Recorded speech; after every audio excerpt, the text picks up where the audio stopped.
Western civilization could not survive the destruction of the Jewish state because it would be, among much else, the cutting away of the whole tree that we're on, and Western civilization would die. Someone was asking Douglas Murray why he is defending the Jews and Christians so much and why he hates Islam. Murray is a journalist. He went to Gaza after October the 7th, so he saw everything for himself, meaning he had first-hand information. So he did not choose to defend the Jewish people and Israel. He speaks from what he saw. So listen to this debate from Douglas Murray, and if you've not already, please subscribe to the channel for more updates. And people say, well, why are you so bothered about Israel? And I hear that from the right. The left don't care. They know I'm beyond saving. But on the right, I hear that. And I think they don't realize, they think it's some weird thing. Like, what is this small state? Why does it bother you? I don't think they've even remotely reflected on what I would regard as the deepest reasons to care. It seems to me, if, as you well know, Western civilization is based on the legacy of Athens and Jerusalem. Athens is under great assault always, but it's not actually under existential assault at the moment. What is being attempted by Israel's enemies is the philosophical and cultural equivalent of burning all the libraries of Alexandria.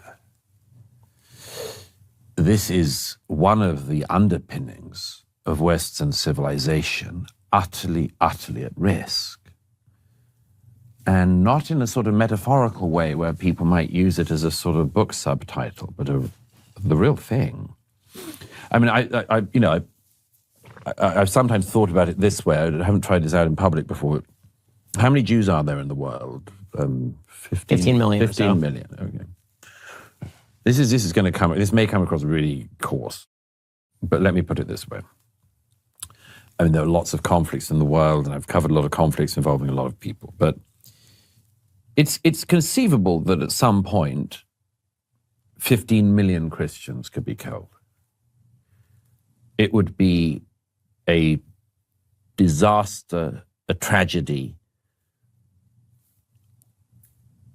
It's conceivable that at some point, Burma, India, somewhere, 15 million Muslims could be killed. It would be a disaster. It would be a tragedy of an unimaginable scale, of mid-20th century scale. But if 15 million Jews were killed, that's the end of the story. That's it. Now, what does that mean for the Jewish people? It's the end, that the people who saw off everyone from Pharaoh to Hitler disappeared in the 21st century. Everyone else, in my view, wouldn't survive either. Wouldn't survive either. Western civilization could not survive the destruction of the Jewish state because it would be, among much else, the cutting away of the whole tree that we're on, and Western civilization would die. So I regard the existential threat against the Jewish people to not just be about the Jewish people. It matters deeply to me that it is about the Jewish people. But it also matters to me because it's about America. Could America survive if the Jewish people were no more on its watch, or everybody was forcibly deported from the Holy Land? Come on. Of course not. Could the isolationists bear the repercussions of that across the Middle East and elsewhere? Of course not. So I find this blitheness and the frivolity of it to be absolutely intolerable among the critics on the right.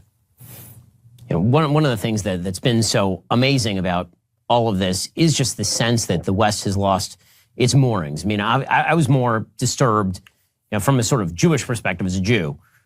Tragedies happen to the Jews, terrorist attacks happen to Jews, slaughters happen to Jews. This is sort of the story of Jewish history. But the idea that you have hundreds of thousands of Westerners who are marching in solidarity with the murderers, that was on some level more disturbing to me than the actual massacre itself. Certainly not in terms of the actual amount of human suffering and the horrifying evil and barbarity of it. But in terms of the threat to the civilization as a whole, it seems to me that one of the things that we're seeing in terms of this sort of right-wing backlash that's now happening in Europe, it's very much of a piece with that. It's very much Europe and I'm hoping America saying, if we don't have any values for us to rely upon, then the people who are marching through the streets